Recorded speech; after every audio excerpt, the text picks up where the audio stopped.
ప్రభువునందు ప్రియమైన దేవుని బిడ్డలారా, ప్రభువును రక్షకుడైన యేసయ్య నామములో ఈ ఉదయకాల సమయములో మీ అందరికీ శుభవందనాలండి. వేద గ్రంథం నుంచి ఒక వాగ్దానాన్ని చదివి ఈ రోజు కొరకు మనము ప్రార్థన చేద్దాం. కీర్తనలు 33:16 వాక్యాన్ని చదువుకొని మనం ప్రార్థన చేద్దాం. ఏ రాజును సేనా బలము చేత రక్షింపబడడు, ఏ వీరుడును అధిక బలము చేత తప్పించుకొనడు. ఈ కీర్తనలు 33:16 వాక్యాన్ని చదివినట్లయితే దేవుని వాక్యం చెప్తుంది. చూడండి, రాజుల యొక్క జయమును గురించి, రాజుల యొక్క కాపుదల గురించి చెప్తున్నది. ఎలాగ వాళ్ళు తప్పింపబడతారు, ఎలాగ వాళ్ళు జయాన్ని పొందుకుంటారు, ఎలాగ వాళ్ళు రక్షింపబడతారు యుద్ధాల మధ్యలో అని చూసినట్లయితే కీర్తనలో 44:3 వాక్యం చెప్తుంది. ఆ వాక్యాన్ని చదువుదామండి. వారు తమ ఖడ్గము చేత దేశమును స్వాధీనపరచుకొనలేదు, వారి బాహువు వారికి జయమయ్యలేదు. నీవు వారిని కటాక్షించితివి గనుక నీ దక్షిణ హస్తమే, నీ బాహువే, నీ ముఖకాంతియే వారికి విజయము కలుగు చేసెను. దేవుని బిడ్డలారా, కీర్తనలు 44:3 వాక్యం చెప్తుంది. చూడండి, రాజుల యొక్క జయమును, రాజుల యొక్క రక్షణను, రాజుల యొక్క కాపుదలను గురించి చెప్తుంది. దేవుడే వాళ్లకు జయమిచ్చువాడు, దేవుడే వాళ్లను కాపాడువాడు.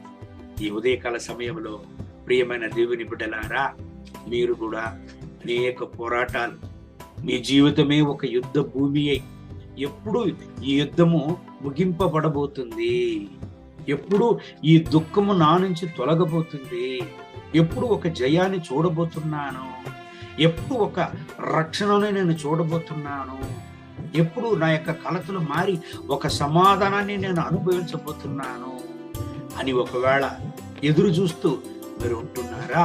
ఈ దేవుని వాక్యం మిమ్మల్ని వెతికి వస్తున్నది.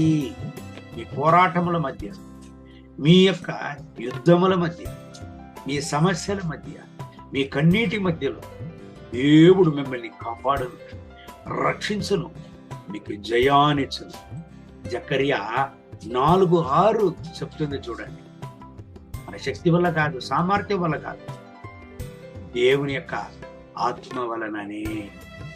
ప్రియమైన దేవుని బిడ్డలారా, మీరు జయముతో నిలిస్తే, మీరు మంచి పరిస్థితులతో ఒక జయముతో నిలిస్తే మిమ్మల్ని గురించి మంచిగా మాట్లాడడానికి 10 మంది ఉంటారు.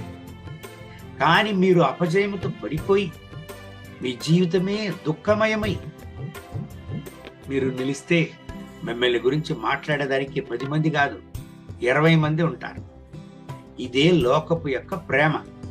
కానీ బలవంతుడికి, బలహీనునికి, అందరికీ సరి సమానమైనటువంటి ప్రేమను చూపి అందరినీ ఆదరించే దేవుడు మన ప్రభు అయిన యేసయ్య. ఈ ఉదయకాల సమయంలో చోలిపోయి ఉన్నారా? వేదనతో ఉన్నారా? దేవుని బిడ్డలారా, చోలిపోవద్దు. నీ యుద్ధము మారును, నీకు దేవుడు జయాన్నిచ్చను. నీ యొక్క భయమంతా మారి నీకు ఒక కాపుదలను దేవుడిచ్చను, నీకు రక్షణను దేవుడిచ్చను. దేవుడు నిన్ను చేయి వదలడు. నేను చేయి వదిలేదిగా ఉంటే ఎప్పుడో నేను చేయి వదిలేసి ఉంటా. కానీ ఈనాటి వరకు నీ జీవితాన్ని కొనసాగించి వచ్చావే కారణమేమి?